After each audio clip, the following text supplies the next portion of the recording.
Welcome to Community Church, Unitarian Universalist.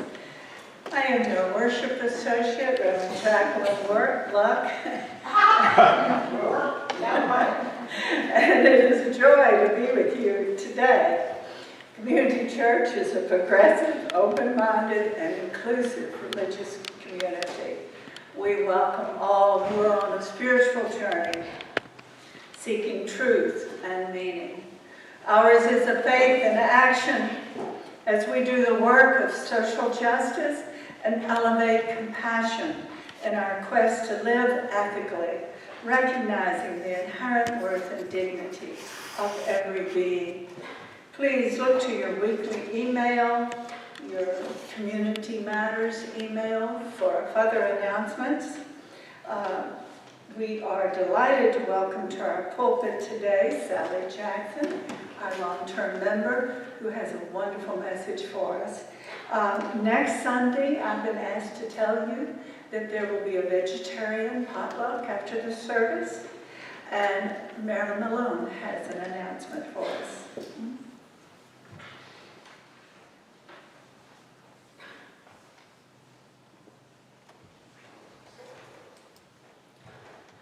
Howard Milkey will be coming to town. So we'll get to see Howard again. And so I'm going to have a little gathering at my house on December 8th, and it'll be a soup and salad potluck. Okay? So put that on your calendar, December 8th.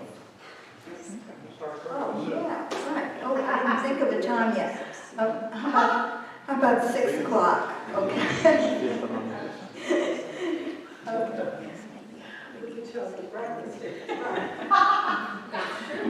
Please join me in reading the land acknowledgement on the back of your order of service.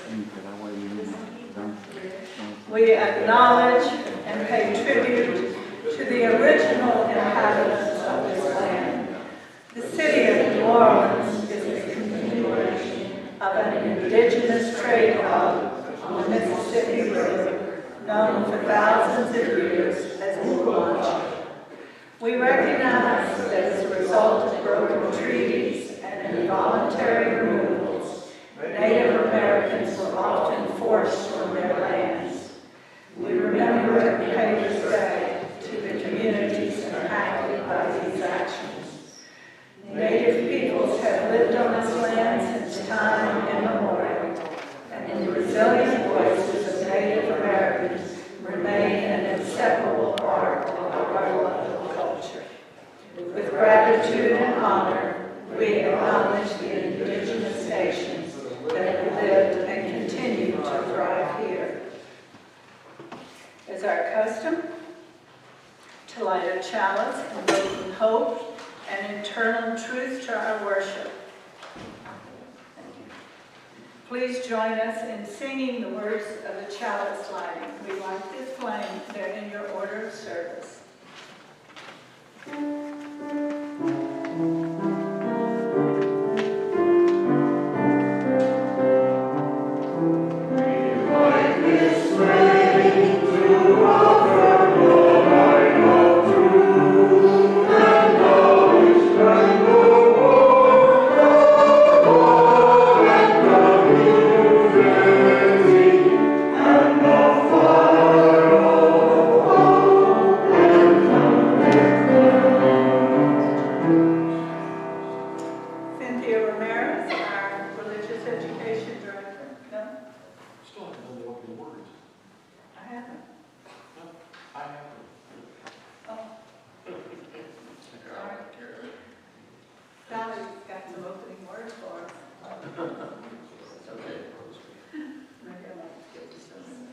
Okay, well, you can if you want to.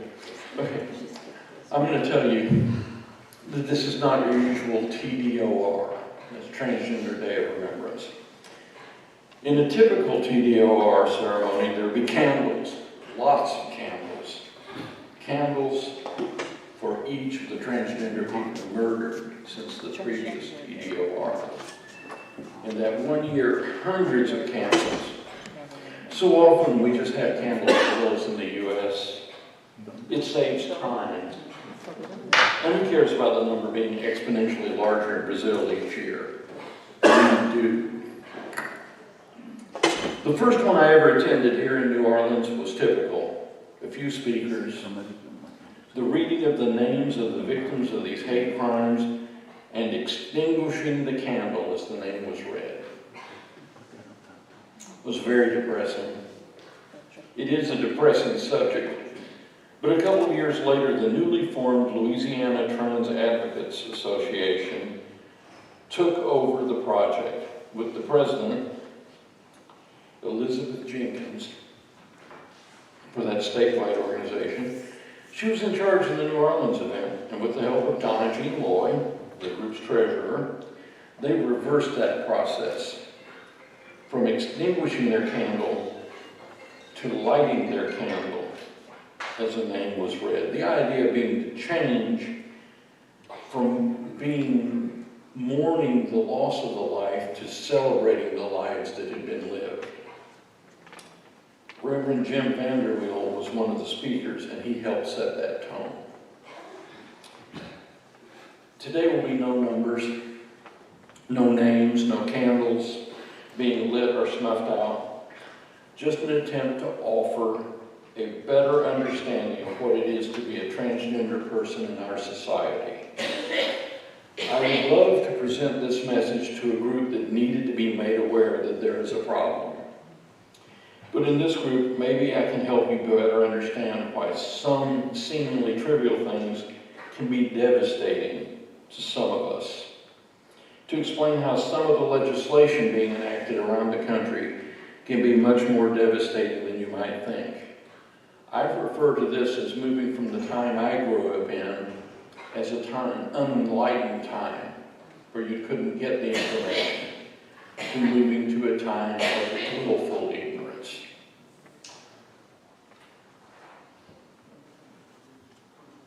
And I'll do that.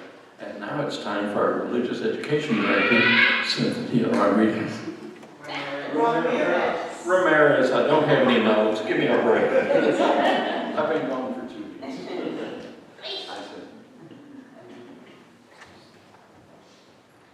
Good morning, everyone. Good morning. Happy almost Thanksgiving.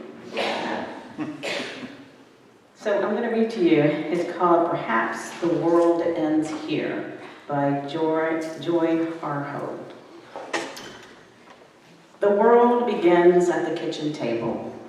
No matter what, we must eat to live. The gifts of earth are brought and prepared, set on the table. So it has been since creation, and it will go on. We chase chickens or dogs away from it. Babies teethe at the corners. They scrape their knees under it. It is here that children are given instruction on what it means to be a human.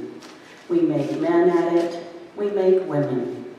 At this table, we gossip, recall enemies and ghosts of lovers.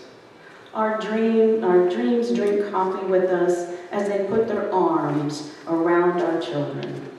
They laugh with us at our poor falling down selves, and as we pick ourselves back together once again at the table. This table has been a house in the rain, an umbrella in the sun. Wars have begun and ended at this table. It is a place to hide in the shadow of terror, a place to celebrate the terrible victory. We have given birth on this table and have prepared our parents for burial here. At this table, we sing with joy, with sorrow. We pray for suffering and remorse. We give thanks. Perhaps the world will end at this kitchen table while we are laughing and crying, eating of the last sweet bite. Thank you. Let's go ahead and sing to children wherever they may be. Out for a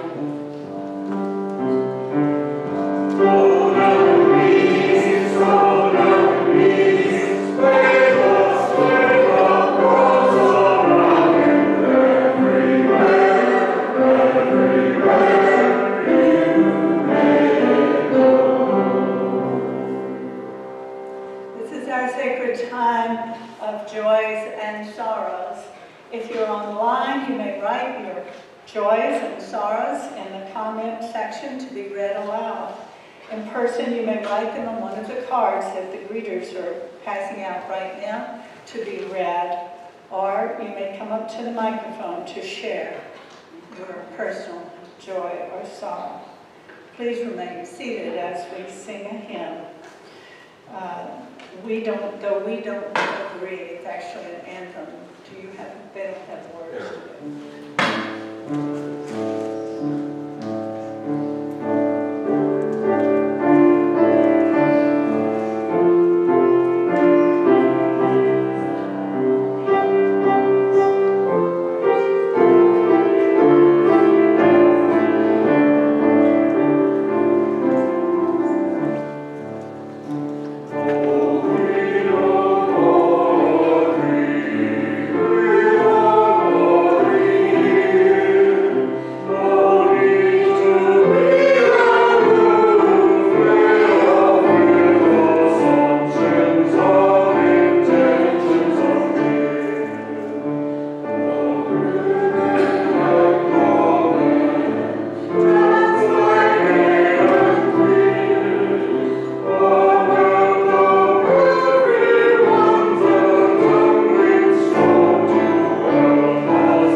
Jim O'Neill writes, a joy to have,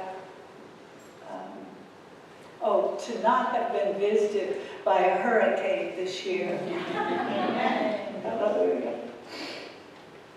Alan and Marilyn. A joy for Jeannie Dew, who celebrated her 100th birthday last night. 100. I have teeny joy, and just to say that this week my granddaughter Chloe, who just turned 6, did one of those little kindergarten papers where they write what they're thankful for, and the last line was, and most of all, I am thankful for my grandma, Annie.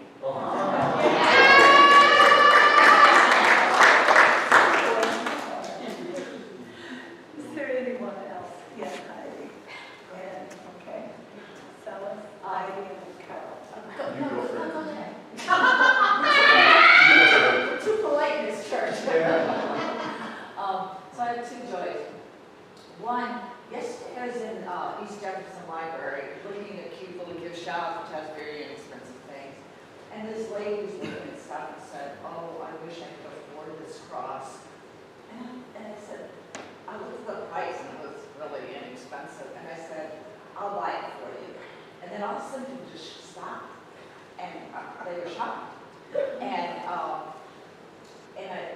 And so she was really sweet. Then after that, she thanked me that she wanted to show me a picture of her granddaughter. And I looked at her and I realized, well, this great lady really looks poor. You know, I wish I could buy her a snack or something. But anyway, the second joy is that my son's coming to visit. I don't get to see him often enough to visit North Carolina. He's coming for Thanksgiving. Yay. Okay, good. So Heidi has a joy, one that her son is coming. I'm repeating for the online vote. And the other was that she had the privilege of buying a gift for a woman that was in the library that was wishing so to have this cross, and but said she couldn't afford it. Heidi was able to get it for her. That's a great joy at the end of the year. The irony is that I'm not Christian. I understand that.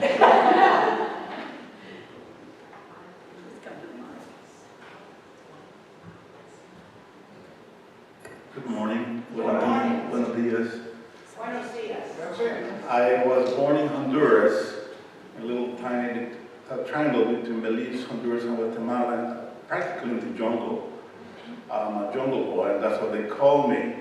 I had a little transistor radio, Sony, and with that I connected to the outside world. And I understood that there were countries that were highly developed and they would grant gifts or scholarships to boys like me from third world countries. And I used that knowledge. I ended up in Paris with scholarships from the French government, Spain, Amsterdam, Holland, and London, and England. So I was highly trained to go back to Honduras. I was in shock when I came back to Central America because of the oppression and the poverty. And I went and joined every revolutionary movement there was to be joined. Paid a price for that. After 10 years in war, I ended up in a jail, in a torture cell chamber. I had to come here in exile. I've been in exile 34 years. I was an enemy of the state. And I did not have a passport until the Unitarians sent me a lady called Laura Vinoli, here present, from the Unitarian Church in Arlington, Virginia. And she said, Marcel, you must get a passport. I said, no, they put me in jail and they torture me. I don't like that part. And she went to the local consulate and got me a passport. I don't know how she did it, but she did it. By the way, all the members of the council were gay in the new government of Madame Castro. And they were very efficient. And now I can travel. I can go back to my friends in Paris, Amsterdam, Barcelona, Spain, and I get to see my children. So thanks to the Unitarian Church that has helped me all these 3 decades when I have been a man strictly without a country. But I feel like a New Orleanian, you know, and that I have always felt. So thank you.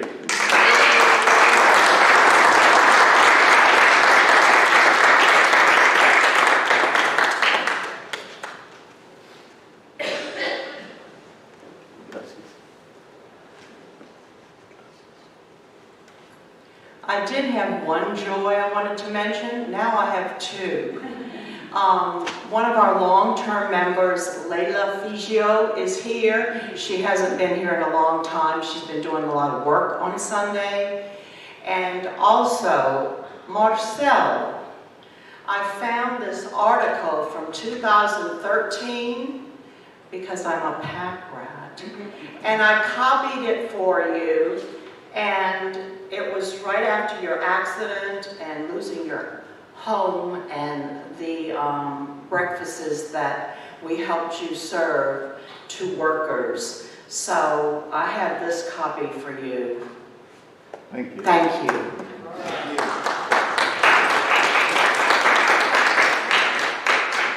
Seems we had a long history history of Gracias. working Por out nada. south. Muchas gracias. Yes. No.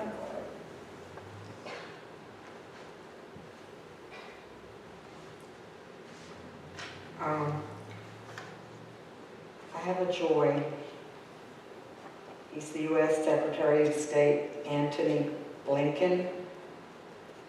He is announcing visa restrictions on Chinese officials involved in separating more than 1 million Tibetan children from their families for Communist Party indoctrinations in government-run boarding schools.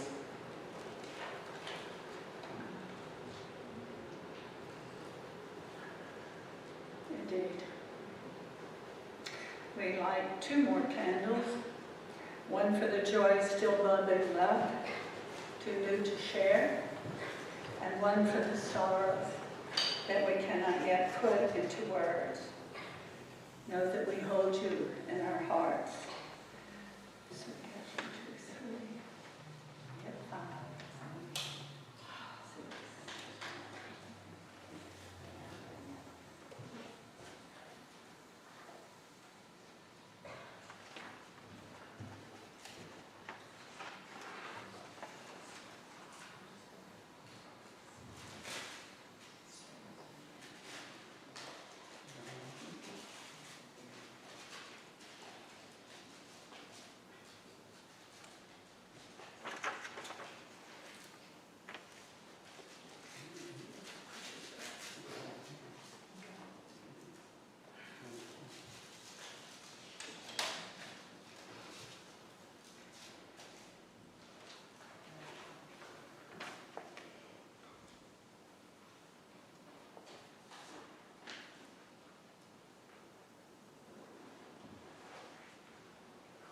Thank you, Cynthia.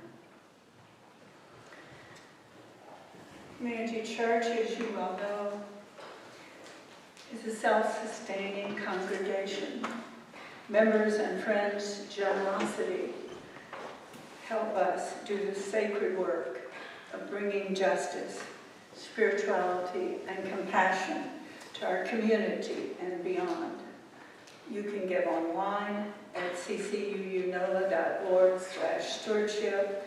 On the webpage, there's a link as well, CCU NOLA Community Church.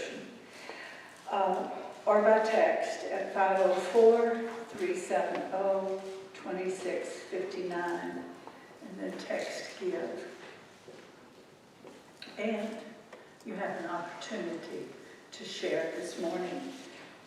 As we take up the offering, it is our custom to give a 50% of our plate to a cause each month that our congregation and the social justice ministry support. Today we are supporting Second Harvest Food Bank.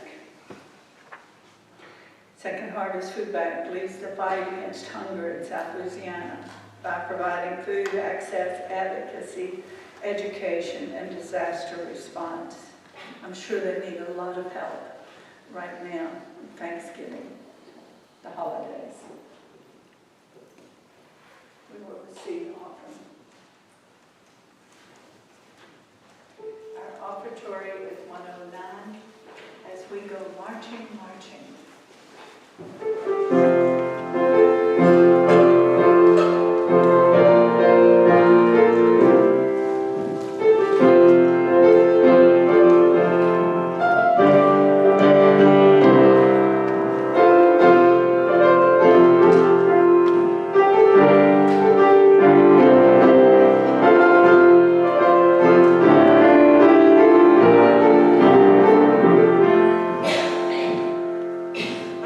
Hey!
for your gifts.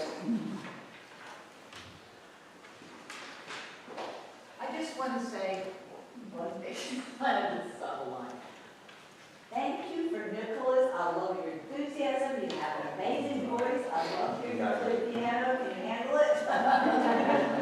Thank you.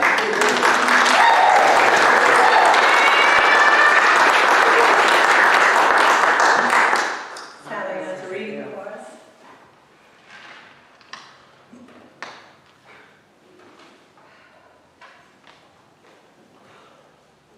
Okay, this is a very important reading.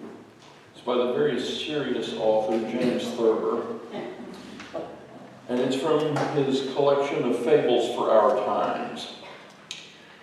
And you'll understand its importance as we go along. The Rabbit Who Caused All the Trouble. Within the memory of the youngest child, there was a family of rabbits who lived near a pack of wolves. The wolves announced that they did not like the way the rabbits were living. The wolves were crazy about the way they themselves were living, because it was the only way to live. One night, several wolves were killed in an earthquake, and this was blamed on the rabbits. For it is well known that rabbits pound on the ground and cause earthquakes. On another night, one of the wolves was killed by a bolt of lightning, and this was also blamed on the rabbits. For it is well known that lettuce eaters cause lightning. The wolves threatened to civilize the rabbits if they didn't behave, and the rabbits decided to run away to a desert island.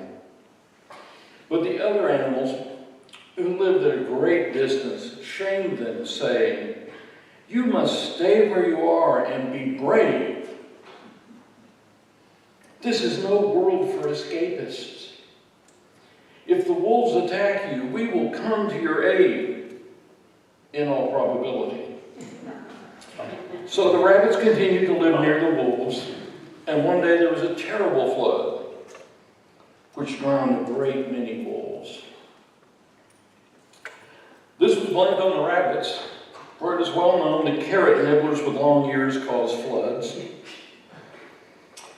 The wolves descended on the rabbits for their own good and imprisoned them in dark caves for their own protection. When nothing was heard about the rabbits for some time, the other animals demanded to know what had happened to them. The wolves replied that the rabbits had been eaten, and since they had been eaten, the affair was a purely internal matter. But the other animals warned that they might possibly unite against the wolves unless some reason was given for the destruction of the rabbits. So the wolves gave them one.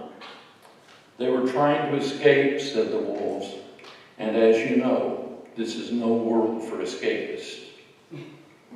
The moral is run, don't walk to the nearest desert island. And now we have our next hymn. What's the number on that one, Nicholas? 170. Okay. We're a gentle, angry people. 170. 170. For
memorize the author's name on this one.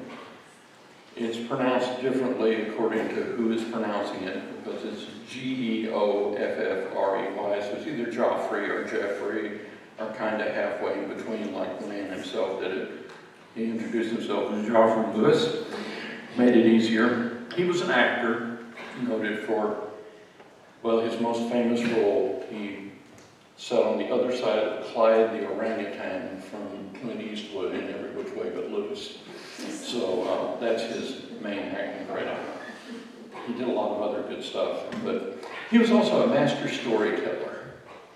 And he worked for a while with a group called Celestial Navigations, and they supplied music behind it. This was from one of theirs, and I just felt it was so appropriate for the way we do things these days. So I'm going to give you the main thing.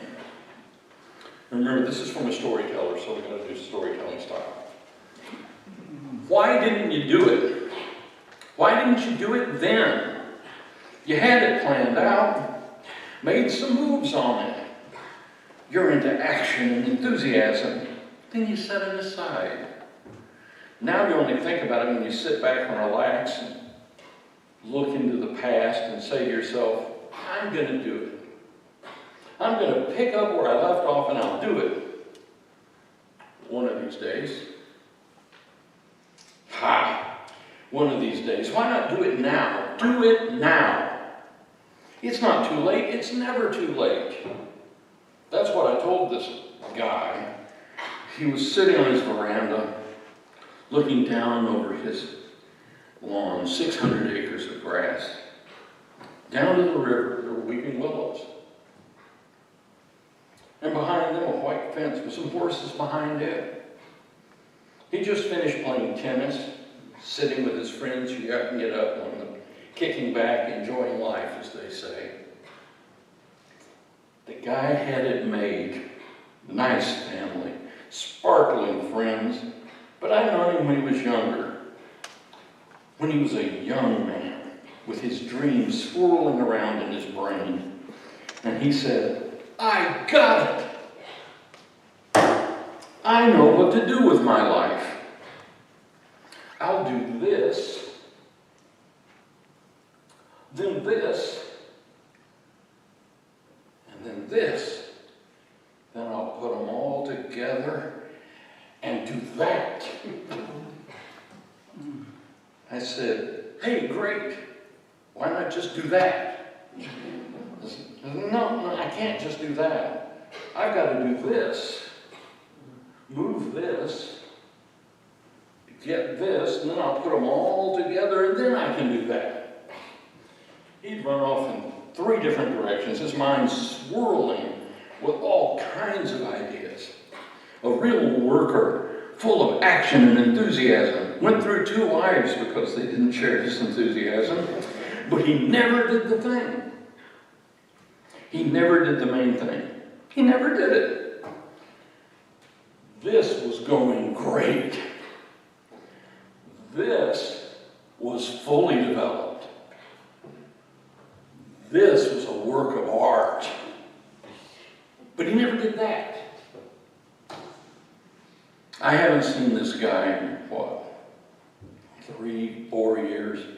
I don't want to see him. He's probably still sitting on his veranda, yucking it up with his friends. But once in a while, he looks into the past. That thing he never did, with regret. And he moves through life backwards.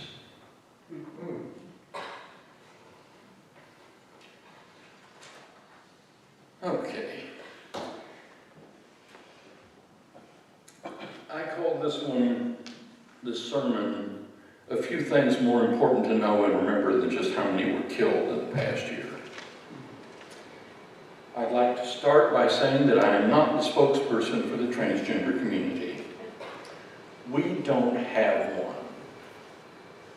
I know it seems like the media appoints one whenever they need to add validity to a story that they haven't properly researched. It's easier and much quicker. I can only tell you about my own experiences.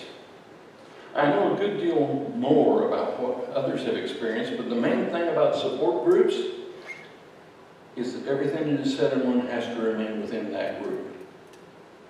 So just my own experiences. I would be wondering where to start, but the best place would be to explain when I first realized that I wasn't exactly like all the other boys or any other children for that matter. It would be amazing if I could just assign it an exact date, but that's not how it works. Not how it worked for me. There wasn't an actual aha moment where suddenly I realized I am not like anyone else.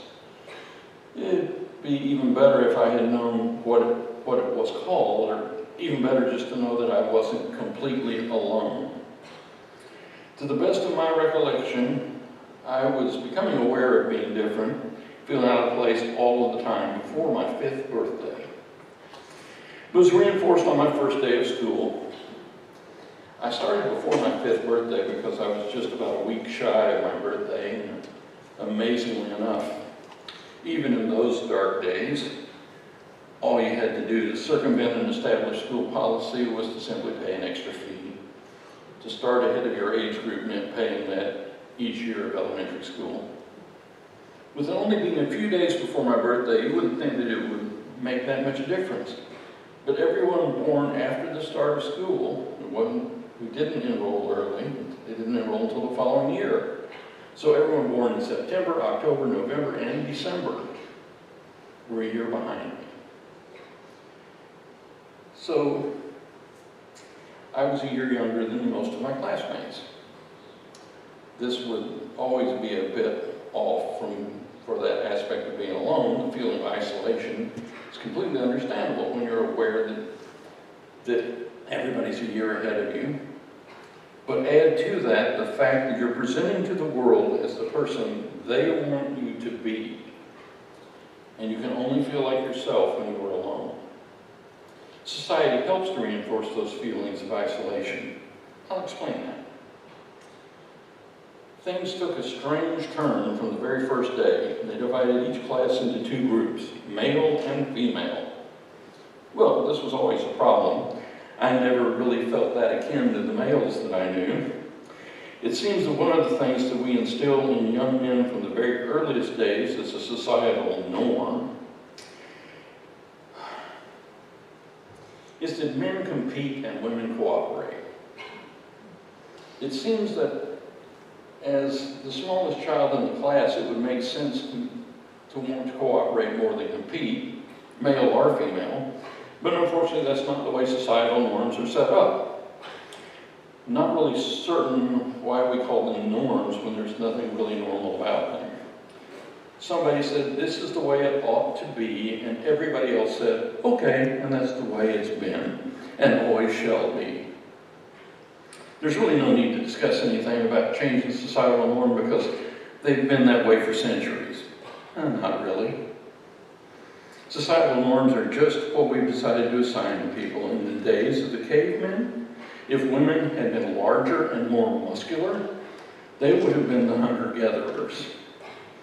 But not only were the women smaller, they were a good deal smarter. Who wanted to be the one trying to kill saber-toothed tigers and woolly mammoths with small stone-headed spears if you were lucky enough to have been born in the Stone Ages? Because before that, you just had to sharpen a wooden spear the best you could and hope it would penetrate the thick hide of your massive opponent. As we progressed through the centuries, women liked this particular arrangement. Male dominance wasn't really such a big deal. Men were so easy to manipulate, and it meant that the men did the fighting, and when a war broke out, the men protected the women. This arrangement seemed to work for several centuries. The women continued to control things and went on pretty well from their place of, quote, subservient, second-class citizens, and all the other terms that were given to them as they were excluded from going to the parlor and smoking cigars with the menfolk. Obviously, that was an extremely simplified overview of how societal norms evolved, but it's pretty accurate, so we'll just move along from there. Societal norms are the cause of the severe problems for trans people. They aren't based on facts, science, or medicine. just the in-depth analysis that anyone who looks basically like this should do this. I'm not going to spend a lot of time explaining this to a large group of open-minded people. You already know that everyone is different and that absolute, totally male or female are ideal, not reality. These assigned norms are often used as an easy way to set aside groups for discrimination and oppression. They are also a great way for helping the people who are feeling a bit different to feel even more insecure, which makes discriminating against them even easier. This is what was happening to transgender people who grew up in the late 19th and early 20th centuries. Isolation was so intense and information so limited that this entire segment of the population were individually pretty certain that they were the only one, not just in their neighborhood, but in the entire world. Working against all of those feelings, along with the deep-seated shame of letting your family down by not being normal.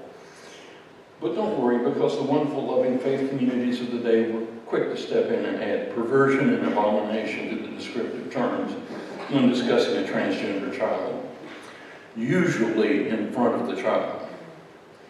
Remember that the average child is seeking approval from the very people who are now degrading and berating them. The psychological obstacle course continues to get more and more difficult to traverse, and you're doing it alone without a map or a compass. You're struggling to be a person that everyone else expects you to be without letting anyone know who you really are, who you need to be. The years stack up, piled with memories and regrets. The memories of all of the things that you did just to fit in, and the regrets about all of the things that you never got to do. Let me explain that through a little story from my childhood. My sister was in a group called the Bluebirds, which became Campfire Girls as they grew older, but this was early, in elementary school. My mother was their leader. So here I was, forced to stay away from a group of a dozen girls, all laughing and talking while doing a lot of activities that looked like a lot of fun to me. My mother noticed that I wanted to join in, so at the start of the next school year, she got me into the Cub Scouts. Not the best idea ever.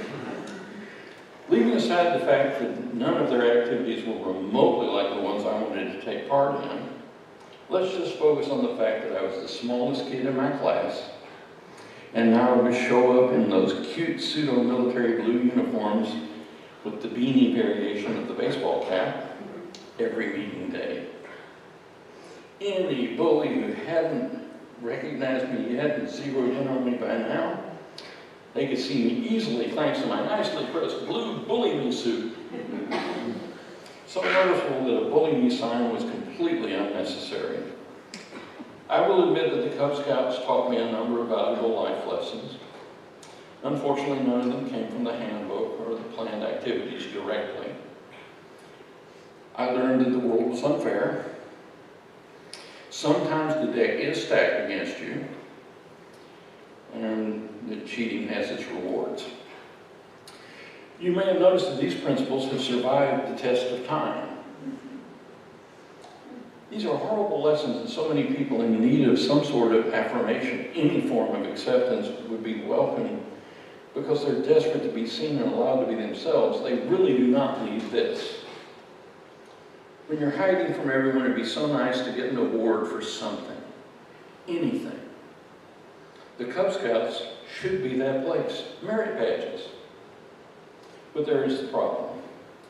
Do the minimum work, get the little arrowhead patch for your uniform, but any actual recognition only goes to the very best work. Why is that a bad thing?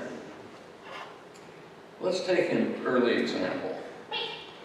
Very early in the system, you get this block of wood. It's got on it an outline of an Indian chief. That was the term on the thing there. That was the term they used at the time. You're supposed to take your Cub Scout knife, a duller and smaller version of the Boy Scout knife with fewer blades. And whittle away anything that doesn't look like a human face wearing a feathered headdress. My dad supervised my work to make sure that I didn't lose any fingers, but he didn't do any carving. It was my project. I did it all, and the end result wasn't too bad for a little kid with a dull knife. The accolades went to the beautifully smooth and vividly painted kerchief slide that was carved by the father of that Cub Scout. You could tell because it matched so well with all of the wooden carvings on display in his home. The deck is stacked against you. The pine box derby. Hey, another carving. This time out, you carved out of balsa wood.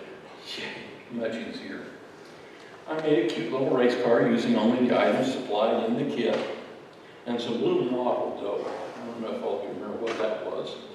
It was a very fast-growing banana oil-based paint. It was interesting to use. But the races were run in heats. From the first heats, only the winner went on to the next heat. As luck would have it, my car was in the first heat against an amazingly smooth and aerodynamic design, not anything like the rest of the cars. Let's just call the builder of this car Donnie. Donnie was a special case. Everyone in the class had to help him tie his shoes and remind him to zip up his pants when exiting the restroom. No help at all from his aerospace engineer father. In between heats, they would put up the times from each car. At the end of the day, I got the merit badge with the documented second fastest car in the entire derby. And the lucky fifth fastest car that made it through all the lower heats walked home with a nice second place trophy. That taught two lessons. The deck stacked against you, and cheating has its rewards. The aerospace engineer was friends with the troop leader. He had to have let the cheating go because it was impossible to overlook the differences in not only the design, but also in the parts used. His wheels had axles. Everyone else used the plastic disc nailed onto the side of the cars. I continued with the Cub Scouts into the next year, but I was able to escape with my life and limbs intact. We were supposed to learn how to handle hatchets safely. But it was too stressful for our dead mother, who went inside her house and locked the doors. We found out later that she had a nervous breakdown. I'd hate to think that a dozen young boys waving hatchets around contributed to that. I sheathed my hatchet and walked around to the front of the house. And I sat down on the curb and waited for my mother to come pick me up after the meeting. When I told her what was going on, she went around the backyard and gathered up the boys and hatchets and brought them out to wait for their rides. The den mother wouldn't answer the door. It was easy to get out of this disaster waiting to happen again. My mother couldn't take over as den mother because she remained the group leader for the Bluebirds, then the Campfire Girls and beyond. I completed that year in my solitary lifestyle. It was what I had known for my entire life. The next year, the school offered a new program for those of us interested, entering the third grade, band. It would meet before school, and I hated getting up early, or going to bed before 2 a.m. Some things never change because they're hardwired into our systems. I always loved music. I was taking piano lessons, but I really loved the sound of the trumpet. We went to the sign-up meeting one night, and when I requested the trumpet, the band director stated that with my overbite, I would never be able to play the trumpet, but the clarinet would be perfect. I explained, we'll pretend it was calmly, that I did not want to play the clarinet and would only play the trumpet. My parents had a discussion with the band director, who did not want to back down from such a tiny yet resolute human. He told them that if they could get a note from my dentist saying that it wouldn't do any permanent damage to my crooked teeth or make my overbite worse. without me note and permission from my new adversary, the beginning band director, my parents took me to a music store that offered rent-to-own band instruments. I wanted a trumpet, but cornets were cheaper. Used ones, even cheaper. So we left the store, not with a shiny new trumpet in hand, but with an old cornet with darkened lacquer and a case that seemed to have survived the Spanish-American War. But it was not a clarinet, so I had won. The reason for the rent-to-own instrument was that my parents were sure that I wouldn't stick with it. Why would they? I dropped out of so many activities that had been chosen for me. But this was different. It wouldn't have been if they had gotten me a clarinet. No offense to Pete Fountain and Benny Goodman and so many other fantastic musicians who had selected the wrong instrument. Zamfir, king of the pan flute, comes to mind there. I love playing the trumpet. It didn't come easily. The director didn't really want to help me because this was his I told you so opportunity. I stayed with it. I practiced so much that I was correcting my overbite with no apparatus of any sort, just the act of pushing my lower jaw forward to play the trumpet. When I went to junior high school, I got a trumpet. It was used as well, but it was an actual trumpet. Looked like everybody else's. More importantly than correcting my overbite, the trumpet gave me a place to go to be myself. I was a trumpet player. Not a boy trumpet player or a girl trumpet player, just a trumpet player. While playing the trumpet in a group or as a soloist or just practicing, I was totally myself. No pretending to be anybody else. I do believe that the trumpet is what kept me alive through those early years. I had a place of refuge. Finding a place of refuge and sometimes actual appreciation and acceptance can be so affirming to these children who feel so completely alone. So let's use those societal norms against them. You remember the wolves and the rabbits? It's well known that drag queens reading stories to children in the library doesn't promote reading. It traumatizes children and makes them question their sexuality and gender. It's hard for me to imagine how you can convince people to follow these trends. A trans person in your church is worse than admitting the devil himself. Lucifer, you can come on in, but that demon in the red dress can't, because it's well known that trans women in red dresses signal the end times. It seems that a lot of these special advocates for our children fear trans people more than terrorists. That really is not an overstatement. After every mass shooting, we can keep count of all of them anymore. We offer thoughts and prayers. But a trans person moves into your neighborhood and the legislation begins to fly.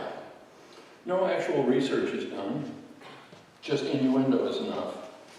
Apparently, I am more frightening than someone walking into a mall with an assault rifle, a meth lab or bomb factory in the apartment next door, or possibly Godzilla emerging from the Gulf of Mexico to attend Mardi Gras.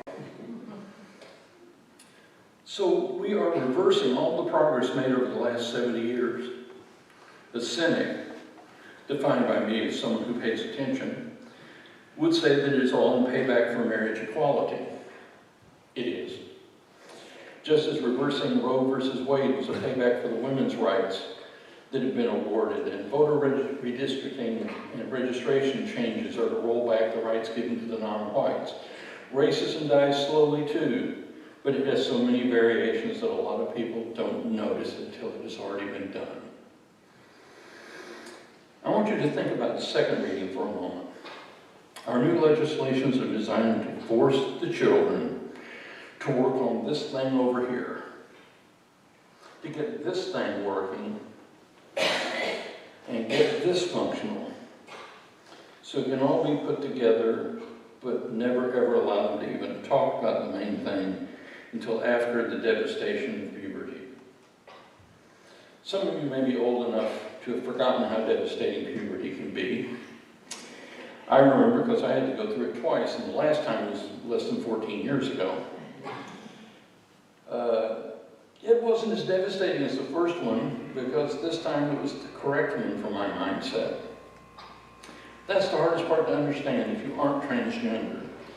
But it isn't necessary to understand, to accept. We aren't talking about stopping children from getting irreversible surgeries that might be a mistake. We are talking about stalling, not preventing puberty. The reason for all of the therapy and group discussions are to make sure that it isn't an attempt to avoid some other problem.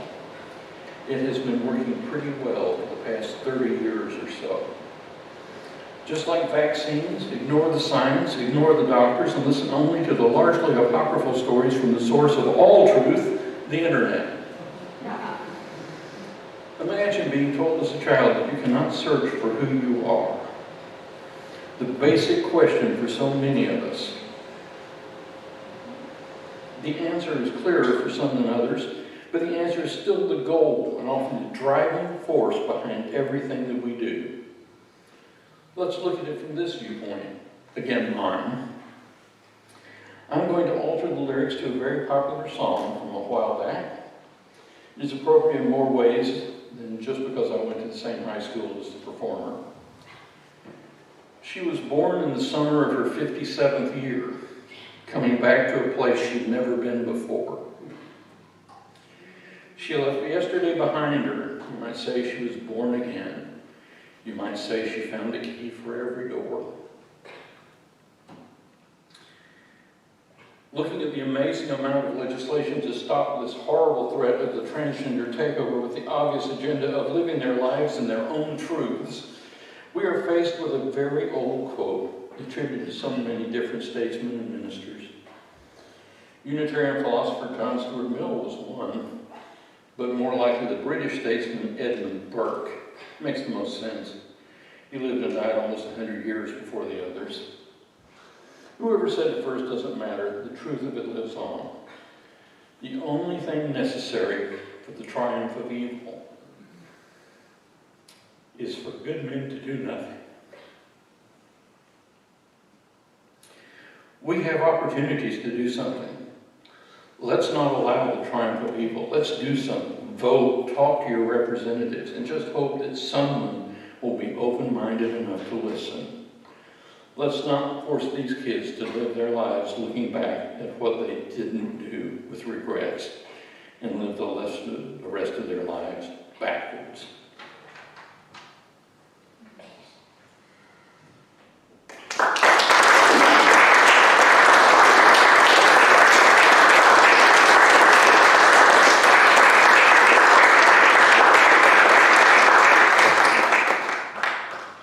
Sally's a valuable member of our congregation. Read in the order of service as we extinguish the chalice. We extinguish the chalice here, that it might flow gently in our hearts. May it be what we have as we leave this place. May it guide the way until we are together again. After Sally's benediction, we're going to sing an anthem. People, Everyday People by Sly and the Family Stone. I think you have the words right there.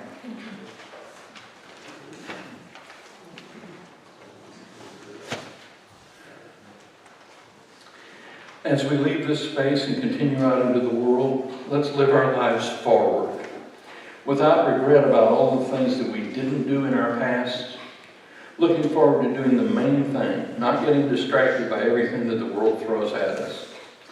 The main thing for me is to treat all people like they are equal members of the human race.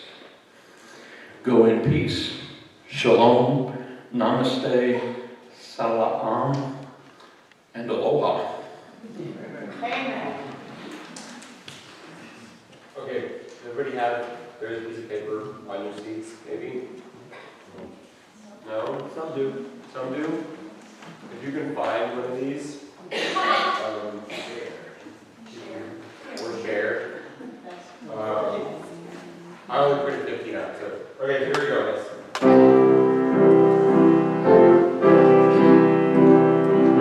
Ready?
in the fellowship hall for refreshments and reunion. That's all right.